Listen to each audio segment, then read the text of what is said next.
Hello, Mr. Owner. Welcome to our Hotel R&R Year 3 report. We wanted to jump right into our KPIs and how we're doing. The above table is about our forecasts and the below is our actuals. As you can see, we reached our GOP and actually went over the target by a small margin, which is good. It promises good things for the future. Our occupancy, however, was pretty low. We want to fix that with next year. ROE also is pretty low, and pre-tax profit is way too high, and staffing level is a little bit high, at least in the average. So what we want to do to fix that is we've already taken good steps in reducing cost for wages, and which actually went wonderfully. We haven't lost any competencies.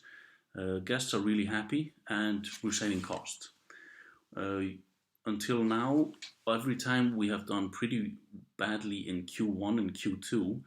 However, this time, or next cycle at least, we're trying to have even more competitive rates. That means we're going to lower the rates a little bit to increase our occupancy in order to get more to hit our target on the KPIs, especially for the occupancy. And this will, of course, also increase our ROE and GOP for the first 6 months. So we're going to try to undermine at least a little bit the prices of the competition. See what happens then. In the first half year, business standards customers took the largest part of the revenue mix in our hotel, usually between 23 to 26%, which led to the forecast that similar proportion of the revenue mix will be taken by business standard customers in the future, at least the next half year. However, according to our results, business leisure standards took the large part in Q3, especially in September, where we reached a hotel high of GOP of 51.1%, and our weekday occupancy was about 94%, which is really, really good, especially for that for September. It's our record for our hotel.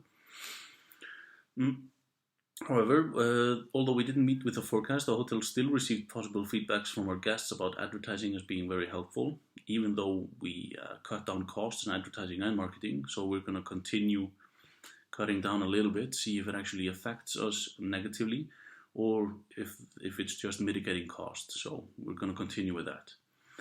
Right now, we spent an average of, we spent $79,010, but we're gonna reduce that.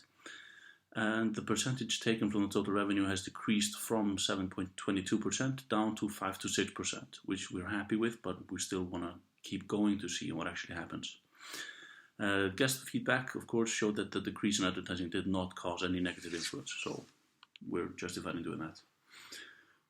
After the renovation for meeting rooms, we got a 28% on refurbishments, and most of our refurbishments rates now are 97%, sorry.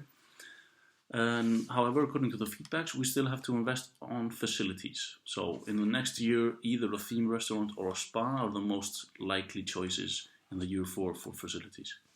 So here's Ivy, and she's going to talk about HR and F&B. So I will now continue with our F&B and HR performance. For F&B, our cost of sales of average for food was about 15.72%, and our beverages reaching 11% out of our total revenue of $394,000. And based on our past statistics and comments, we have now found the borderline of the cost in which our customers will still be satisfied in terms of cost, and we'll keep the same for the next year, and the revenue will be raised for more than $58,000 to compare with year 2. And this shows also our renovation has improved with our reputation that allows us to set the price higher than we have did for the past 2 years. As for year 4, we plan to keep the strategy that we have been implementing and to set the goal for revenue for $400,000 for the coming year. As for HR, our 3 years performance, we did suffer a bit in high labor costs due to unforeseeable market size in year 2 and the first half of year 3. Yet we were able to overcome it and ends up meeting our target at year 3 Q2 reaching 99.75% of staffing level. However, we are having our staffing level only 93.44% by the end of year 3 year-to-date data, and we're still 10% behind our targets in terms of year-to-date. So we did our largest cut down in terms of salaries in the second half of year 3 from 99.96% to 86.71%.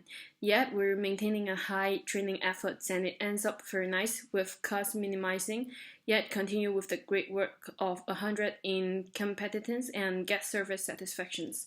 In order to catch up our target in staffing level, we'll continue understaffing even more and aim to achieve 83% for staffing level for the coming half year. Thank you for your attention, and I will see you next time. Bye bye.